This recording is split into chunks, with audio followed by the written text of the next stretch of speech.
안녕하세요. 매운맛 필립입니다. 오늘 영상 시청 전에 구독과 좋아요, 알림 설정까지 부탁드립니다.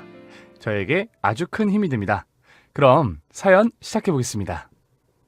어머니 칠순잔치를 앞둔 주말 아침이었어요. 아침 일찍부터 저희 집 거실에는 고소한 기름 냄새와 갈비찜 냄새가 진동을 했죠. 당신 아침부터 너무 무리하는 거 아니야? 전을 도대체 몇 소쿠리나 붙이는 거야? 내가 뭐 거들 거 없어? 거기 싱크대에 콩나물 다듬어 놓은 거나 좀 씻어줘. 어머니 칠순이시잖아. 식당 예약은 했어도 집에서 드실 건 따로 좀 신경 써야지. 재수 씨도 참 너무하네. 지 시어머니 칠순인데 코빼기도 안 보이고. 우리 집사람만 혼자 일 다 하네. 바쁜 병원 일 하느라 그렇겠지. 잔소리 말고 얼른 채반에 물이나 빼놔. 당신이 도와주면 금방 끝나. 그래, 알았어. 가연이는 아직 안 일어났어? 애가 주말인데 늦잠 좀 자게 두지. 학원 숙제 있다고 새벽까지 불 켜져 있더라고. 이따 밥 먹을 때 깨워야지. 점심시간이 훌쩍 지나고 시어머니가 먼저 도착하셨어요. 저는 앞치마를 벗고 서둘러 시어머니를 맞이했죠. 아이고 큰애야. 어우, 집안에 고기 냄새가 아주 잔치집 같구나. 고생이 많다. 어서 오세요, 어머니. 생신 축하드려요. 오시느라 힘드셨죠? 소파에 좀 앉으세요. 민용이네는 아직 안 온 게냐? 차가 막힌대요. 재수씨가 늦게 끝난다고 해서 민용이가 병원 앞으로 데리러 갔다나 봐. 오후 늦게야 현관벨이 울리고 시동생 부부가 들어왔어요. 동서는 오늘도 백화점 마네킹처럼 화려한 원피스에 아찔한 하이힐을 신고 나타났죠. 시어머니는 버선발로 나아가 동서를 맞이하셨어요. 아이고, 우리 작은애 왔구나. 병원 일은 좀 한가해졌고 얼굴 헬쑥한 거 봐라. 아니요, 어머니. 어제도 밤새 수술하느라 한숨도 못 잤어요. 그래도 어머니 생신인데 제가 어떻게 안 와요. 천연덕스럽게 앓는 소리를 하는 동서를 보며 저는 조용히 식탁에 남은 반찬들을 세팅했어요. 온 가족이 거실 식탁에 둘러앉아 제가 차린 음식을 먹기 시작했죠.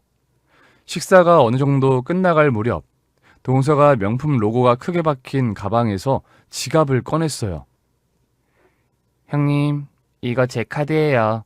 한도 넉넉하니까 마음껏 쓰세요. 동서가 꺼낸 번쩍거리는 VIP 카드가 식탁 위를 쓱 미끄러져 정확히 제 밥그릇 앞에 멈춰 섰어요. 갑자기 카드는 왜 주는 거야? 오늘 저녁에 어머니 생신 파티하러 가시잖아요. 장도 보시고 그 김에 형님 옷도 좀 번듯한 걸로 하나 사 입으시고요. 저 대신 저녁에 식당에서 결제도 좀 해주세요. 제가 워낙 바쁜 몸이라서 당일에도 늦을 것 같거든요. 식탁에 둘러앉은 사람들의 시선이 일제히 저와 동서에게 쏠렸어요. 동서의 얼굴에는 거드름이 가득했죠. 시어머니는 안절부절 못하시며 눈치만 보셨고 남편은 숟가락을 탁 소리나게 내려놓았어요. 재수씨, 아무리 바빠도 그렇지 말을 왜 그렇게 해요? 집사람이 재수씨 비서도 아니고 옷은 왜 사 입어요? 아주버님, 그런 뜻이 아니라 제가 능력이 되니까 금전적으로 보상해드리겠다는 거잖아요. 형님은 전업주부라 집에서 쉬시니까 시간도 많으시고요. 좋은 뜻으로 드린 건데 섭섭하네요. 제가 입을 열어 대꾸하려던 찰나였어요. 제 옆에서 밥을 먹으며 조용히 스마트폰만 들여다보던 고2 딸 가연이가 안경을 쓱 치켜 올리더니 자리에서 일어났어요. 작은 엄마, 저 좀 잠깐 보시죠. 베란다로 오실래요? 어머 가연아, 어른들 말씀하시는데 끼어드는 거 아니야. 밥이나 마저 먹어. 그냥 밖에서 잠깐 볼 일이 있어서요. 오래 안 걸려요. 빨리 오세요. 딸아이는 대답도 듣지 않고 거실 베란다 쪽으로 걸어 나갔고 동서는 황당하다는 표정을 지으면서도 마지못해 자리에서 일어나 딸을 따라 나섰어요. 베란다 문이 닫히고 거실에는 정적이 흘렀죠. 남편이 제 어깨를 툭 치며 물었어요. 당신 가연이한테 무슨 말해둔 거 있어? 애가 갑자기 왜 저래? 나도 몰라. 그냥 놔둬봐. 사춘기 애가 요새 스트레스 받아서 할 말이 있나 보지. 저는 태연하게 남은 갈비찜 국물을 떠먹었어요. 그리고 정확히 10분 뒤 닫혀있던 베란다 문이 열렸습니다. 콧대 높게 굴며 카드를 던지던 동서는 사시나무 떨듯 바들바들 떨며 거실로 걸어 나오더니 그대로 제 발 앞에 털썩 무릎을 꿇었어요. 방금 전까지 고상한 척하던 얼굴은 눈물과 콧물로 엉망이 되어 있었죠. 형님, 제가 잘못했어요. 제발 한 번만 살려주세요. 어머니, 아주버님, 제가 다 잘못했습니다. 한 번만 눈 감아주세요. 아니, 당신 갑자기 왜 이래? 형수님한테 왜 무릎을 꿇어? 가연아, 너 작은 엄마한테 무슨 짓 했어? 전 아무 짓도 안 했어요. 그냥 작은 엄마가 본인 잘못을 아주 깊이 뉘우치신 것 같네요. 저는 발 앞에 엎드려 오열하는 동서를 가만히 내려다 보았어요. 그리고 테이블 위에 놓여있던 그 VIP 카드를 집어들어 동서의 이마에 툭 던져 돌려주었죠. 동서는 던져진 카드를 양손으로 쥐고 바닥에 엎드려 엉엉 울기만 했어요. 이 모든 어처구니 없는 상황의 전말을 이해하시려면 시간을 1년 전 서울의 한 고급 한정식집으로 돌려야 해요. 시동생은 대학병원 펠로우인 동서를 만나면서 어깨에 잔뜩 힘이 들어가 있었어요. 평범한 중소기업 회사원인 시동생 입장에서는 의사 아내를 얻는다는 게 인생 최고의 업적이자 자랑거리였겠죠. 시어머니 역시 대단한 며느리가 들어온다며 계모임에서 동네방네 자랑을 하고 다니셨고요. 처음 온 가족이 모여 상견례 겸 인사를 나누는 자리였어요. 동서는 위아래로 명품을 휘두르고 나타나서는 인사를 하는 둥 마는 둥 자리에 앉았죠. 아이고, 네가 지혜구나. 얘기는 많이 들었다. 병원 일 하느라 많이 바쁘지? 네, 어머니. 요즘 연속 당직이라 잠을 하루에 3시간밖에 못 잤어요. 그래도 어머니 뵙는 자리라 무리해서 스케줄 빼고 나왔어요. 우리 며느리 고생이 많다. 민용아, 네가 옆에서 밥도 좀 떠먹여주고 잘 챙겨라. 큰애야, 너도 고기 좀 더 시켜라. 네, 어머니. 서방님, 결혼 준비하시느라 바쁘시죠? 식장 알아보는 거나 필요한 거 있으시면 언제든 말씀하세요. 제가 시간 날 때 좀 알아봐 드릴게요. 아유, 형수님. 지혜가 알아서 플래너 끼고 다 하고 있어서 제가 크게 신경 쓸 건 없어요. 남편인 제가 알아서 잘 돕고 있습니다. 형님, 저 남편한테 이야기 많이 들었어요. 결혼하시고 쭉 전업주부로 지내셨다면서요? 요즘 시대에 서울에서 외벌이로 버티기 힘드실 텐데 아주버님이 능력이 좋으신가 봐요. 처음 보는 자리에서 훅 치고 들어오는 무례한 질문에 남편이 헛기침을 했어요. 저는 젓가락을 가지런히 내려놓고 웃으며 대답했어요. 남편이 고생이 많지. 그래도 내가 집안 경제부터 애 교육까지 꼼꼼하게 관리하니까 안심하고 일하는 거 아니겠어? 각자 잘하는 거 하는 거지 뭐. 어머, 집안일이 뭐 대단한 관리랄 게 있나요? 요즘 청소기며 식기세척기며 기계가 다 해주잖아요. 저는 사람 생명을 다루는 일이라 매일매일이 전쟁이거든요. 그래서 말인데 형님, 제가 앞으로 시댁 경조사나 명절에는 참석하기 많이 힘들 것 같아요. 대신 제가 생활비 명목으로 매달 용돈을 좀 넉넉히 보내드릴 테니까 형님이 제 몫까지 수고 좀 해주세요. 아주버님 월급만으론 빠듯하실 텐데 서로 돕고 살면 좋잖아요. 당돌함을 넘어선 무례한 태도였어요. 돈으로 시댁의 모든 의무를 무마하고 저를 마치 돈 받고 일하는 파출부 취급하는 말투였죠. 시동생은 옆에서 안절부절 못했고 시어머니는 밥만 꾸역꾸역 드시고 계셨어요. 남편이 화가 나서 입을 열려던 참에 제가 먼저 나긋나긋하게 말했어요. 동서, 사람 생명 다루는 직업이라 매일 고생이 많네. 훌륭한 일 하고 있어. 그런데 시댁 일은 미루고 돈으로 때우는 건 아니지. 우리 집안 전통이 그렇지가 않거든. 정 바쁘면 서방님이 동서 목까지 2배로 뛰면 되는 일이지. 동서가 낸 용돈으로 내가 일할 이유는 없잖아? 네? 형수님, 제가 어떻게 2배를... 서방님, 부부는 일심동체잖아요. 동서가 밖에서 사람 살리느라 바쁘면 서방님이 집안 대소사 챙기는 게 당연하죠. 동서, 억울하면 동서도 의사 관두고 나처럼 전업주부 하든가. 각자 맡은 자리에서 최선을 다하면 되는 거야. 시작부터 돈으로 서열 정하려는 생각은 이 시간부로 접어둬. 내 살림은 내가 알아서 잘 굴리고 있으니까. 동서는 말문이 막혔는지 얼굴이 불그락 푸르락해졌어요. 물고 있던 숟가락만 달그락거렸죠. 시어머니는 그제야 헛기침을 하며 분위기를 수습하려 애쓰셨지만 동서는 그날 이후로 저를 완전히 눈엣가시처럼 여겼어요. 결혼식을 올리고 난 후에도 동서의 태도는 변함이 없었어요. 첫 명절인 추석 당일이었죠. 온 가족이 모여 차례를 지내는데 동서는 나타나지 않았어요. 작은 애는 오늘도 병원에 나갔다니? 명절인데 어쩌누? 네, 어머니. 어제부터 응급실에 환자가 몰려서 집에 오지도 못했어요. 아이고, 저도 와이프 얼굴 본 지 며칠 됐네요. 아무리 그래도 첫 명절인데 밥 한 술은 뜨고 가야지. 재수씨 너무 빡빡하게 구는 거 아니야? 형님은 의사 스케줄을 모르셔서 그래요. 지혜가 얼마나 고생하는데요. 대신 지혜가 백화점에서 제일 좋은 한우 세트로 보냈잖아요. 서방님도 고생이 많으시네요. 혼자 명절 보내시느라 적적하시겠어요? 남은 전이랑 나물 좀 싸드릴 테니까 집에 가서 식사 챙겨 드세요.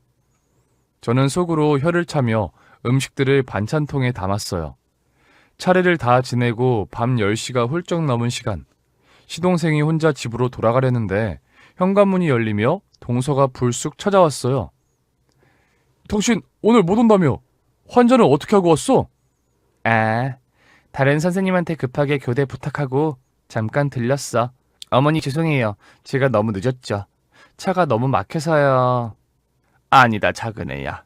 얼굴 봤으니 됐다. 피곤할 텐데 밥은 먹었니? 동서는 피곤한 기색 하나 없이 웃으며 거실 소파에 앉았어요. 제가 마실 식혜를 내어가며 동서를 가까이서 보게 되었죠. 연속 당직을 섰다는 사람의 얼굴이 아니었어요. 화장은 방금 메이크업 숍에서 받고 나온 것처럼 완벽하게 세팅되어 있었고 머리카락 한 올 흐트러지지 않았죠. 무엇보다 동서의 트렌치코트 깃에서 아주 짙은 향수 냄새가 났어요. 병원 소독약 냄새가 아니라 백화점 1층 남성 매장에서나 맡을 법한 묵직하고 고급스러운 우디 향이었죠. 동서, 밤새 당직했다며 얼굴이 아주 초롱초롱하네. 화장도 하나도 안 무너졌고. 아, 오기 전에 화장실에서 대충 고쳤어요. 어머니 뵙는데 예의를 갖춰야죠. 그래? 근데 옷에서 향수 냄새가 진하게 나네?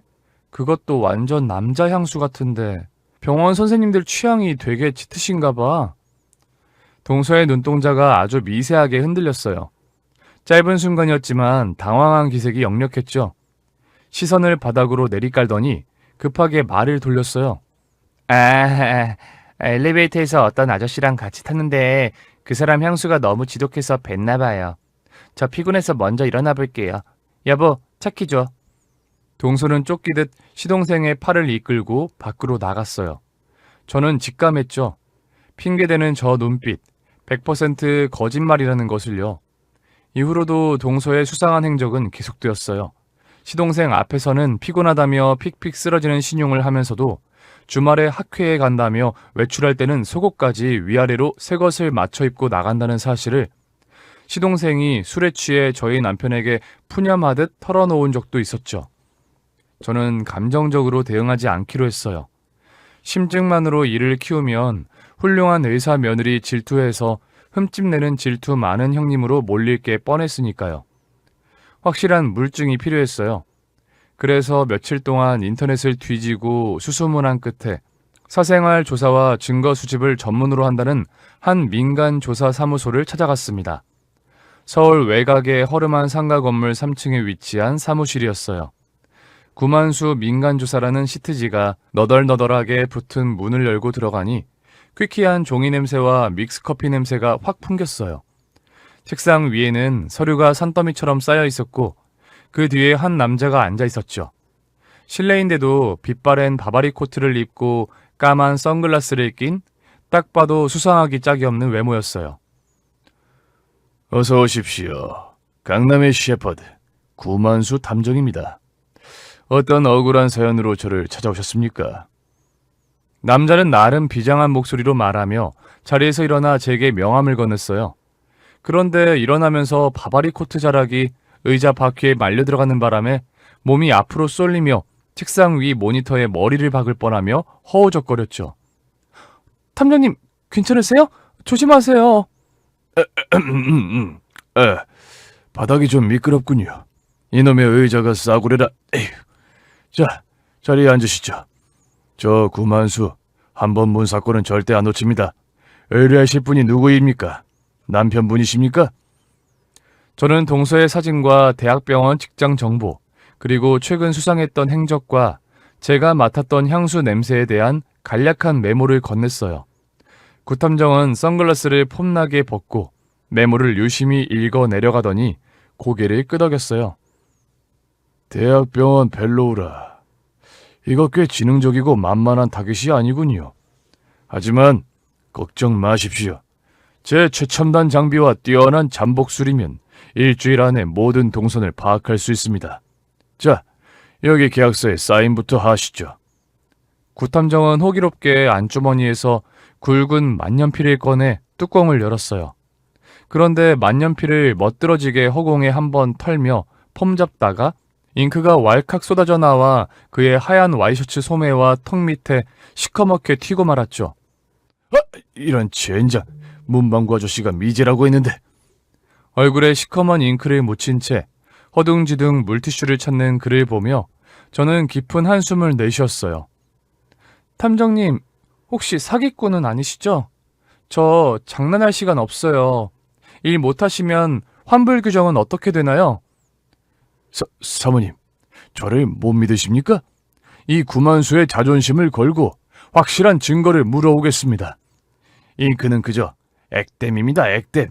일단 착수금 먼저 입금해 주시면 오늘 밤부터 바로 병원 앞 잠복 들어가겠습니다. 제 오토바이가 또 기가 막히게 빠릅니다. 어딘가 심하게 허술하고 불안하긴 했지만 지금 당장 제 발로 병원을 쫓아다닐 수도 없는 노릇이었어요. 저는 눈 딱 감고 착수금을 송금한 뒤 집으로 돌아왔죠.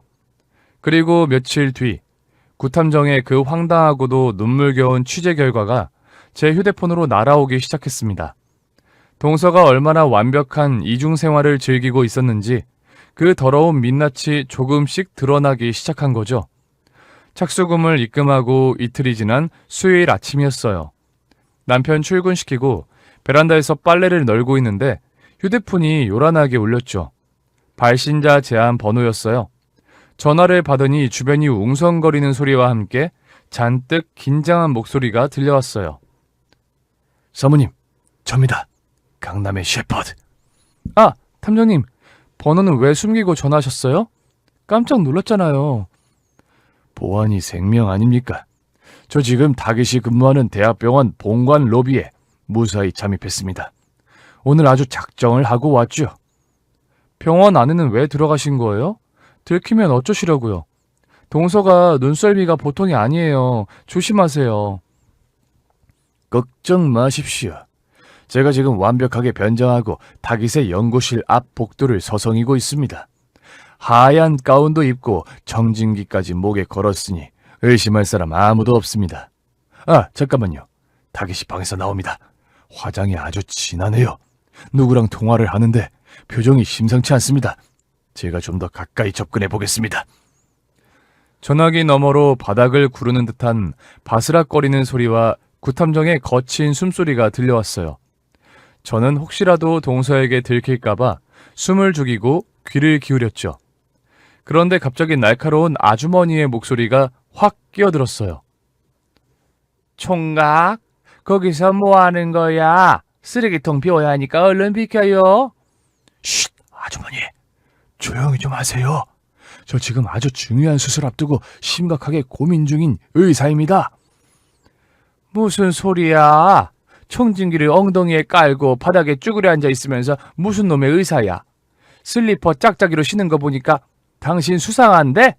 보안팀 부를 거야? 아닙니다. 저 환자입니다. 정신과 환자. 약 받으러 왔습니다. 뚜루루루.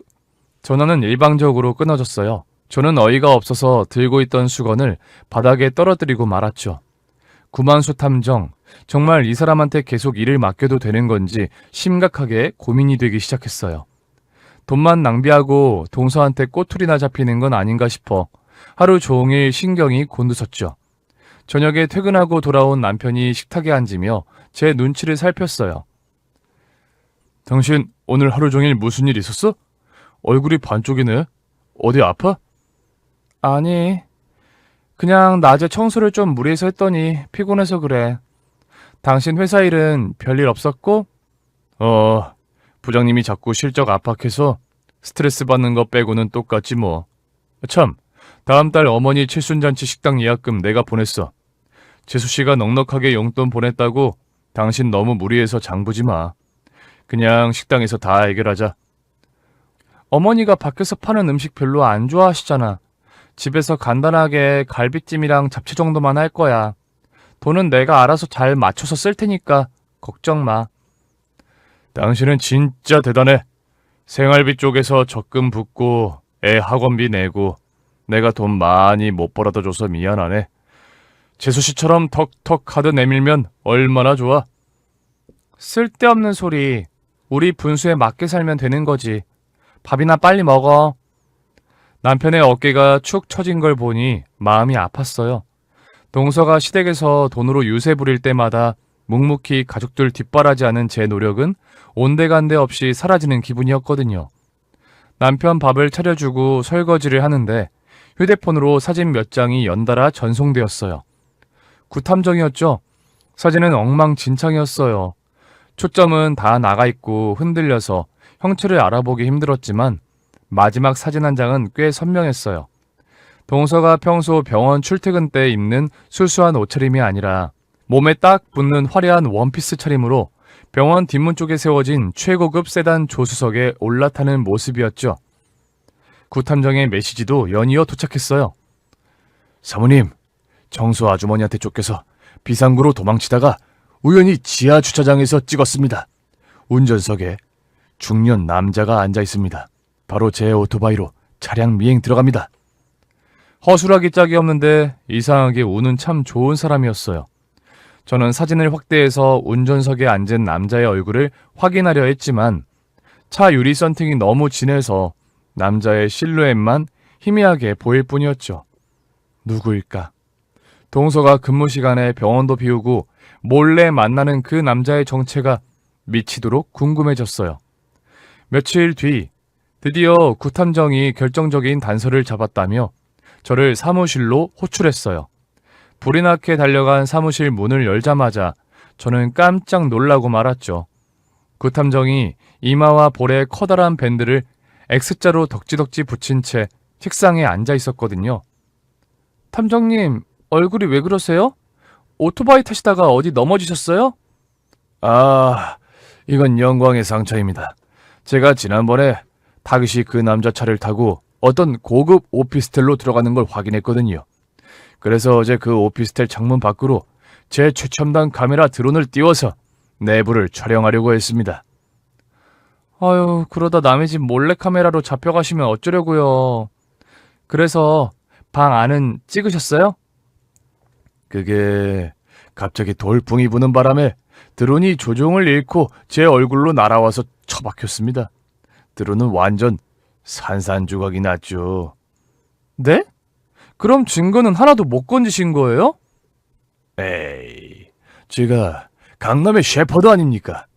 영상은 실패했지만 그 대신 어마어마한 정보 하나를 물어왔습니다. 사모님, 타깃이 만나는 그 남자 정체가 누군지 아십니까? 구탐정은 목소리를 잔뜩 깔며 책상 서랍에서 노란 서류 봉투 하나를 꺼내 제 앞으로 쓱 밀어보냈어요. 봉투 안에는 동서가 조수석에 탔던 그 최고급 세단의 차적 조회 결과와 남자의 신상 정보가 빼곡하게 인쇄된 서류가 들어 있었죠. 서류의 첫 장을 넘겨 남자의 프로필 사진과 직함을 확인한 저는 하마터면 소리를 지를 뻔했어요. 이 사람 동선의 병원 심장내과 교수 아니에요? 빙고! 다깃의 직속 담당 교수입니다. 나이는 50대 후반, 딸이 둘 있는 유부남이고요. 더 충격적인 뒷조사 결과가 뭔지 아십니까? 이 심장내과 교수 본처가 그 대학병원 재단 이사장의 친동생입니다. 한마디로 병원 로열 패밀리라는 거죠. 머리를 망치로 세게 얻어맞은 것 같았어요. 숨은 턱 막혔죠. 동서는 자기 인생을 걸고, 아니, 목숨을 내놓고 불장난을 하고 있었던 거예요. 들키면 의사 가운을 벗는 건 당연하고 병원 바닥에서 영원히 매장당할 게 불보듯 뻔한 상황인데도 겁없이 그 짓을 벌이고 있었던 거죠. 확실한 물증이요? 차에 타는 사진이나 신상 정보만으로는 불륜이라고 우길 수 없잖아요. 아, 그게 제가 드론을 박살내는 바람에 결정적인 한 방이 없습니다. 대신 둘이 오피스텔 지하 주차장에서 팔짱 끼고 엘리베이터 타는 CCTV 화면은 경비원한테 음료수 하나 쥐어주고 스마트폰으로 찍어왔습니다. 화질이 좀 구리긴 한데 빼도 박도 못합니다. 구탐정이 보여준 휴대폰 영상 속 두 사람의 모습은 확실히 연인 사이였어요. 하지만 이걸로 동서의 콧대를 완벽하게 꺾기에는 뭔가 2% 부족하다는 생각이 들었죠. 저는 구탐정에게 약속한 잔금 일부를 입금해주고 착잡한 마음으로 집으로 돌아왔어요. 이제 모든 퍼즐 조각은 맞춰졌어요. 동서가 왜 명절이나 제사 때마다 당직을 핑계로 빠졌는지, 왜 갑자기 화려한 명품 가방과 옷이 늘어났는지, 왜 시댁 식구들을 돈으로 무시하며 깔보았는지 전부 설명이 되었죠.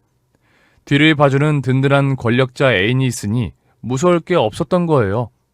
이 사실을 당장 시동생에게 알릴까 고민도 했어요. 하지만 시동생 성격에 분명 동서에게 먼저 가서 따질 테고 영악한 동서는 증거가 부족하다며 오히려 화를 내며 우겨댈 게 뻔했죠. 더 확실하고 변명조차 불가능한 폭탄이 필요했어요. 그리고 며칠 뒤 그 완벽한 폭탄은 전혀 예상치 못한 곳에서 제 손에 굴러들어왔어요.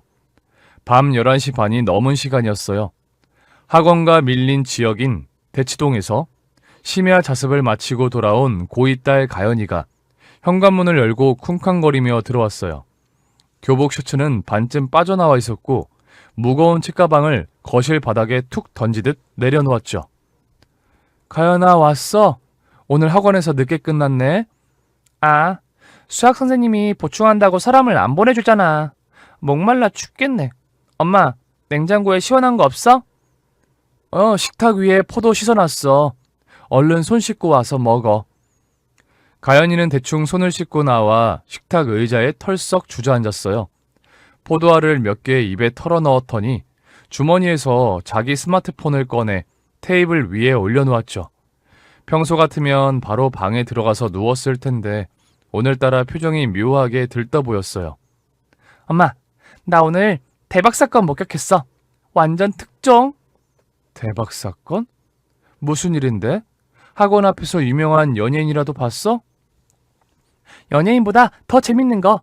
엄마, 작은 엄마 말이야. 요즘 병원 일 바쁘다면서 시댁 행사 다 빠진다며? 동서 이야기가 나오자 저는 설거지하던 손을 멈추고 고개를 돌렸어요. 갑자기 작은 엄마 이야기는 왜? 가연이는 말없이 자기 스마트폰 화면을 톡톡 두드리더니 동영상 하나를 재생해서 제 눈앞으로 쓱 밀어주었어요. 이거 오늘 학원 끝나고 애들이랑 편의점 가다가 길가에서 찍은 거야. 저는 앞치마에 물기를 닦고 식탁으로 다가가 스마트폰 화면을 들여다보았어요. 그리고 그 순간 숨을 헉 하고 들이마셨죠. 화면 속 장소는 가로등이 드문드문 켜진 강남 대치동의 한적한 이면도로였어요. 도로 한쪽에 비상등을 켠 최고급 세단 한 대가 주차되어 있었죠. 구탐정이 찍어 보냈던 바로 그 차였어요. 그런데 중요한 건 차 안의 모습이었어요. 블랙박스나 드론 같은 조잡한 화질이 아니었어요. 최신형 스마트폰 카메라로 바로 옆 인도에서 줌을 당겨 찍은 탓에 차창 너머의 상황이 유리알처럼 투명하게 보였죠. 조수석 의자는 뒤로 한껏 젖혀져 있었고 동서가 한 중년 남자와 다정하게 껴안고 귓속말을 나누고 있었어요. 두 사람은 남들의 시선 따위는 안중에도 없는 듯 아주 은밀하고 깊은 사이로 보였죠. 가로등 불빛이 절묘하게 차 안을 비추고 있어서 눈을 지그시 감은 동서의 옆 얼굴과 남자의 얼굴이 너무나도 선명하게 화면을 꽉 채우고 있었어요. 가연아, 너 이거 언제 찍은 거야? 들키지는 않았어? 1시간 전쯤? 학원 끝나고 골목길 지나가는데 웬 큰 차가 길을 막고 있더라고. 짜증나서 보니까 조수석에 되게 익숙한 얼굴이 있는 거야. 작은 엄마 맞지? 넌 이런 걸 보면 피하거나 엄마한테 먼저 전화를 했어야지. 길에서 카메라 들이대다가 들키면 어쩌려고. 놀라지도 않았어? 놀라긴 뭘 놀라? 요즘 인터넷 키면 맨날 나오는 게 이런 건데. 엄마, 작은 엄마 병원이 아니라 차 안에서 아주 딱 달라붙어 있던데? 남자가 작은 아빠보다 훨씬 늙긴 했더라. 담당 교수님이야? 사춘기 여고생 딸의 너무나 무덤덤하고 현실적인 반응에 저는 그만 헛웃음이 터지고 말았어요. 구만수 탐정이 오토바이 타다가 자빠지고 드론 박살 내면서 그 생고생하고도 구하지 못한 결정적이고 선명한 풀 영상을 고2 딸내미가 길을 걷다 우연히 직캠으로 아주 깔끔하게 찍어온 거였어요. 이거 혹시 네 친구들도 다 봤어? 아니, 애들은 편의점 먼저 들어가 있었고 나 혼자 뒤쳐져서 걷다가 본 거야. 내가 미쳤어? 이런 쪽팔린 집안 꼴을 친구들한테 왜 보여줘? 아빠한테는? 당연히 안 했지. 아빠 성격 알잖아. 이거 보면 당장 작은 아빠한테 전화해서 난리 칠 텐데. 그러니까 당연히 엄마한테 먼저 결제 받아야지. 근데 저 아줌마 진짜 뻔뻔하네. 저번에 할머니 집에서 나한테 학생 본분 지키면서 공부나 열심히 하라고 훈수 두더니 본인은 밖에서 저러고 다니고. 저는 딸의 어깨를 토닥이며 스마트폰을 건네받았어요. 가연아, 너 오늘 아주 큰일 했다. 이 영상 원본 당장 엄마 톡으로 보내. 그리고 오늘 일은 우리 둘만의 비밀이야. 아빠한테도 절대 티내지 마. 알았지? 알았어. 대신 이번 달 용돈 10만 원 인상 콜? 콜. 들어가서 얼른 씻고 자. 딸이 방으로 들어간 뒤 저는 텅 빈 거실 식탁에 혼자 앉아 가연이가 보내준 영상을 다시 재생했어요. 화면 속에서 여유롭게 미소 지으며 남자의 뺨을 쓰다듬는 동서의 얼굴을 보며 저는 아주 차분하게 머릿속을 정리하기 시작했죠. 단순히 시동생에게 고자질해서 부부싸움하게 만들 생각은 추호도 없었어요. 동서가 그토록 뽐내던 그 오만함과 재력, 훌륭한 직업 뒤에 숨겨진 추악함을 가장 극적인 순간에 까발려주기로 마음먹었죠. 도망칠 구멍조차 없는 완벽한 무대가 필요했어요. 달력을 쳐다보니 마침 2주일 뒤가 시어머님의 칠순잔치 식사 날이더군요. 온 가족이 모이는 그날, 동서가 자기 손으로 목을 조르며 무너져 내리는 모습을 보게 될 생각에 저도 모르게 입꼬리가 올라갔어요. 시간은 빠르게 흘러 시어머니의 칠순 당일이 되었습니다. 앞서 말씀드린 대로 아침부터 잔칫집 분위기로 분주했던 하루가 지나고 저녁 식사 자리가 무르익을 무렵이었죠. 동서는 어김없이 오만방자한 태도로 제 밥그릇 앞에 번쩍거리는 VIP 카드를 던졌고 그 순간 딸 가연이가 동서를 베란다로 불러냈습니다. 자, 이제 굳게 닫혔던 그 베란다 안에서 무슨 일이 있었는지 말씀드릴게요. 가연이는 베란다 문을 닫자마자 굳은 표정으로 동서를 노려보았어요. 동서는 여전히 영문을 모른 채 팔짱을 끼고 짜증 섞인 표정이었죠. 너 지금 어른들 식사하시는데 뭐하는 짓이야? 버릇없이 사람을 오라가라 해? 할 말 있으면 빨리 해. 나 피곤해. 작은 엄마, 저번에 대치동 지나가시지 않았어요? 대치동? 내가 거길 왜 가? 병원에서 수술했다니까. 너 엉뚱한 소리 할 거면 나 당장 들어간다. 동서가 몸을 돌리려는 순간 가연이가 주머니에서 자신의 스마트폰을 꺼내 화면을 켰어요. 작은 엄마, 이거 학교 과제로 생명윤리 시간에 제출할까요? 아니면 작은 아빠한테 먼저 보여줄까요? 스마트폰 화면에서는 가연이가 찍었던 그 영상이 재생되고 있었어요. 가로등 불빛 아래 주차된 고급 세단 안에서 중년 교수와 끌어안고 은밀하게 밀회를 즐기는 동서의 모습. 숨소리 하나 들리지 않는 베란다 안에서 영상 속 두 사람의 모습만이 아주 선명하게 번쩍거렸죠. 동서의 눈이 커질 대로 커졌어요. 입술이 사시나무 떨듯 떨리기 시작하더니 얼굴에서 핏기가 싹 가셨죠. 너 이거 뭐야? 당장 안 꺼? 동서가 다급하게 스마트폰을 뺏으려 손을 뻗었지만 가연이는 뒤로 한 발짝 물러서며 여유롭게 손을 피했어요. 건드리지 마세요. 원본은 이미 다 클라우드에 백업해뒀으니까. 휴대폰 부숴도 소용없어요. 이거 네가 합성한 거지. 너 이거 심각한 범죄야. 명예훼손으로 신고할 거야? 무슨 합성을 이렇게 고퀄리티로 해요. 제가 직접 학원 앞에서 직캠으로 찍은 건데. 번호판 조회해볼까요? 아, 그 남자 차 맞죠? 심장내과 과장님. 우리 엄마가 누군지 다 알아냈던데요? 동서는 다리에 힘이 풀렸는지 베란다 유리창을 짚고 주저앉을 뻔했어요. 바로 그때 굳게 닫혀있던 베란다 문이 열리며 제가 들어섰어요. 제 손에는 구탐정이 넘겨주었던 노란색 서류 봉투가 들려 있었죠. 가연아, 수고했어. 넌 이제 들어가서 과일이나 마저 먹어. 가연이가 거실로 쏙 빠져나가고 저는 서류 봉투에서 동서가 그랜저 조수석에 타는 사진과 차적 조회 결과 그리고 교수의 신상 정보가 담긴 종이들을 꺼내 동서 발밑에 툭 던졌어요. 동서, 합성인지 아닌지는 이 서류들 보면 알겠지? 내가 명색이 전업주부라 시간이 참 많아서 말이야. 동서 뒷조사할 시간도 넉넉하더라고. 이거 당장 거실에 계신 서방님한테 보여드릴까? 그 말이 떨어지기가 무섭게 동서는 바닥에 무릎을 꿇고 털썩 주저앉았어요. 양손으로 얼굴을 감싸쥐고 엉엉 소리내어 울기 시작했죠. 형님, 제발 이러지 마세요. 제가 다 잘못했어요. 한 번만 살려주세요. 동서 지금 나한테 이러실 게 아니라 거실에 계신 분들한테 먼저 무릎 꿇어야 할 것 같은데. 나가자.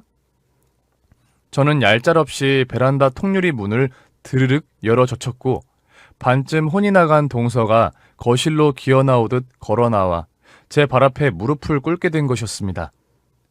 형님, 제가 잘못했어요. 제발 한 번만 살려주세요.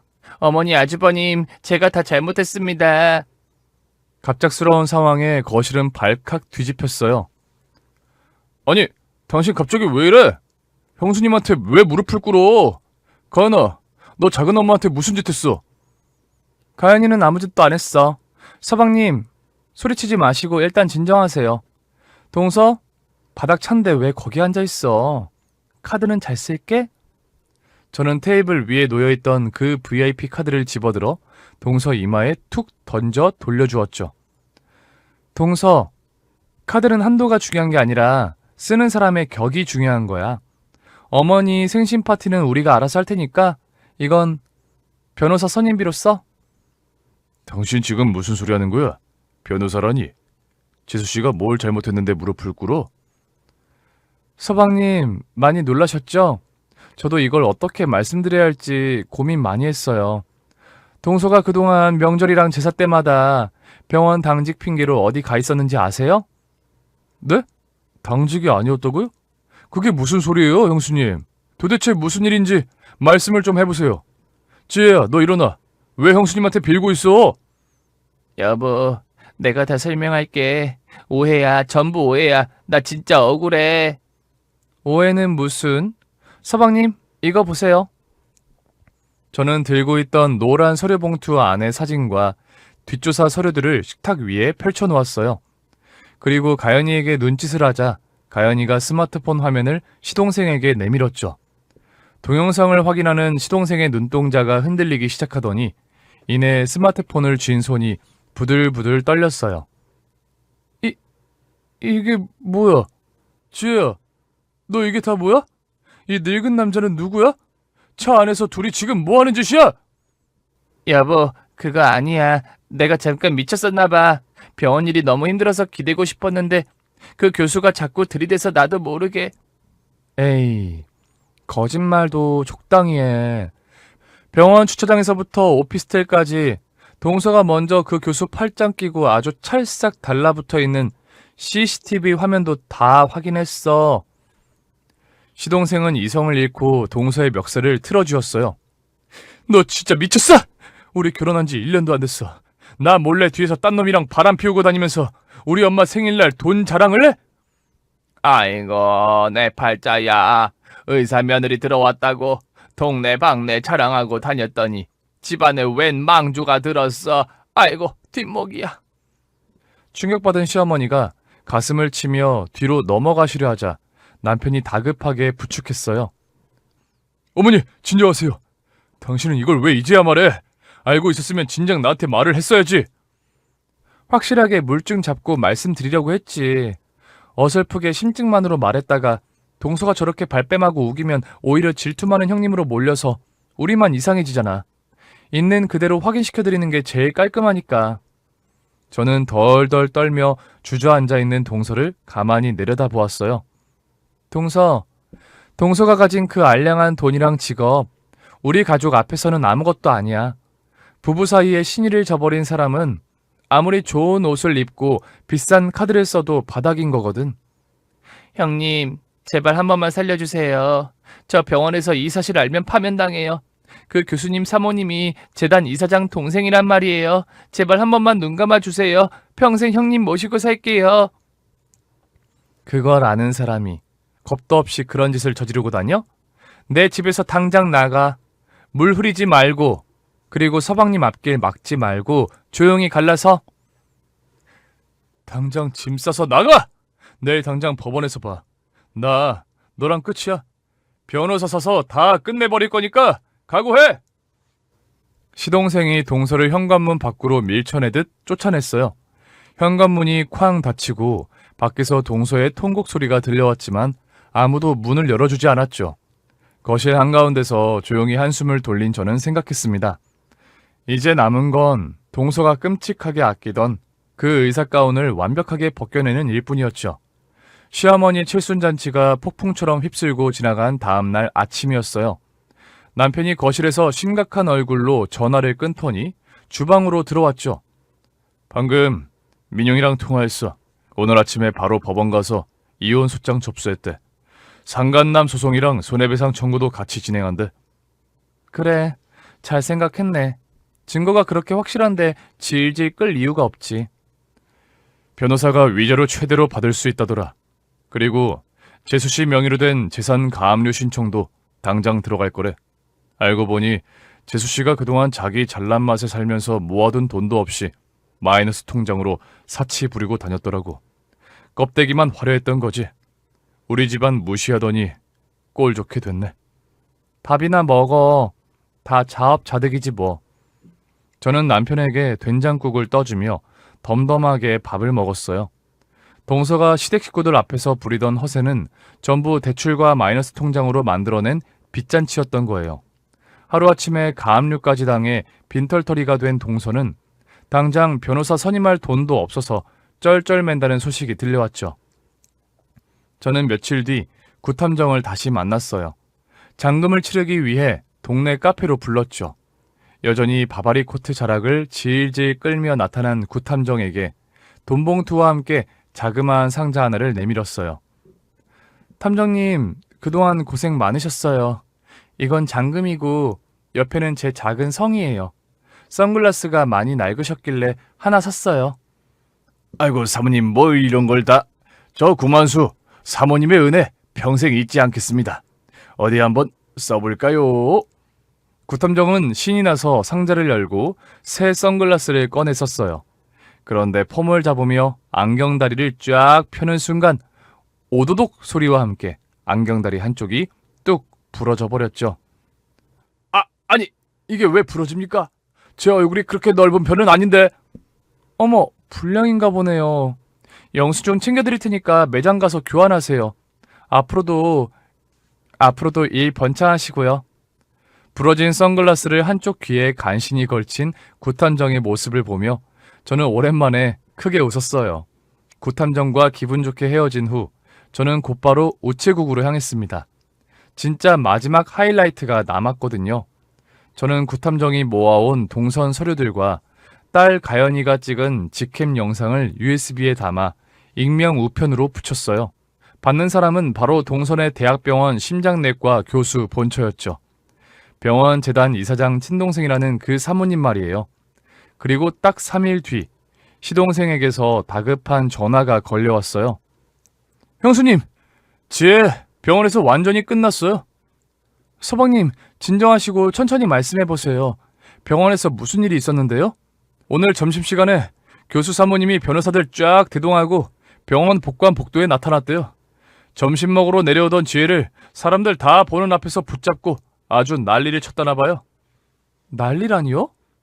복도 한가운데서 사모님이 지혜의 머리채를 휘어잡고 영상 캡처한 사진들을 바닥에 쫙 뿌렸대요.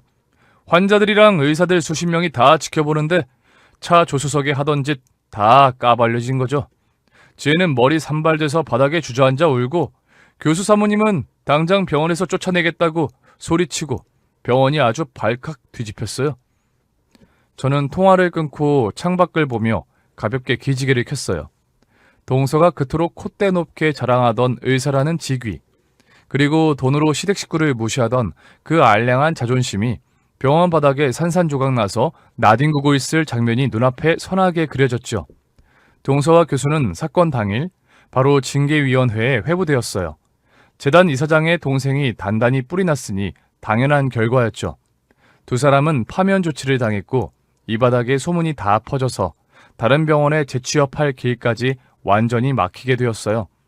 거기다 시동생이 청구한 거액의 위자료와 교수 본처가 청구한 억대의 상간녀 손해배상금까지 겹치면서 완벽하게 파산 직전까지 몰렸죠. 그렇게 몇 달의 시간이 지났습니다. 계절이 바뀌고 어느 화창한 주말 오후였어요. 저는 마당에 나와 고무 호수를 연결하고 대문 앞 물청소를 하고 있었죠. 당신 물청소 혼자 해? 내가 호스 잡아줄게. 놔둬. 수압 세서 금방 끝내. 당신은 들어가서 청소기나 돌려. 남편을 집 안으로 들여보내고 바닥에 묵은 때를 씻어내고 있는데 누군가 제 뒤에서 머뭇거리는 인기척이 느껴졌어요. 고개를 돌려보니 푹 눌러쓴 야구 모자에 화장기 하나 없는 초췌한 얼굴의 여자가 서 있었죠. 한때는 머리부터 발끝까지 명품으로 휘감고 다니던 제 동서였어요. 형님, 저 지혜예요. 동서의 목소리는 다 갈라져 있었고 입술은 바싹 말라터져 있었어요. 그토록 당당하던 모습은 온데간데 없고 빚쟁이에 쫓기는 사람처럼 몹시 불안해 보였죠. 여긴 어쩐 일이야? 전 남편은 집에 없는데? 저는 호스 물줄기를 끄지 않은 채 덤덤한 목소리로 물었어요. 동서가 갑자기 대문 앞에 털썩 주저앉더니 매달리기 시작했죠. 형님, 제발 저 좀 살려주세요. 그동안 사치 부리던 거 다 들통나서 위자료 낼 돈도 없고 신용불량자 되게 생겼어요. 병원에서도 쫓겨나고 당장 갈 데도 없어요. 형님, 그 사람한테 제발 소송 좀 취하해달라고 설득 좀 해주세요. 네? 제가 이렇게 빌게요. 질질 짜며 매달리는 동서의 눈물 콧물 뺀 얼굴을 저는 조용히 내려다보았어요. 어설프게 동정을 베풀거나 길게 훈계할 마음은 요만큼도 없었죠. 뿌린 대로 거두는 게 인생이야. 형님, 한 번만요. 저 진짜 갈 데가 없어서 그래요.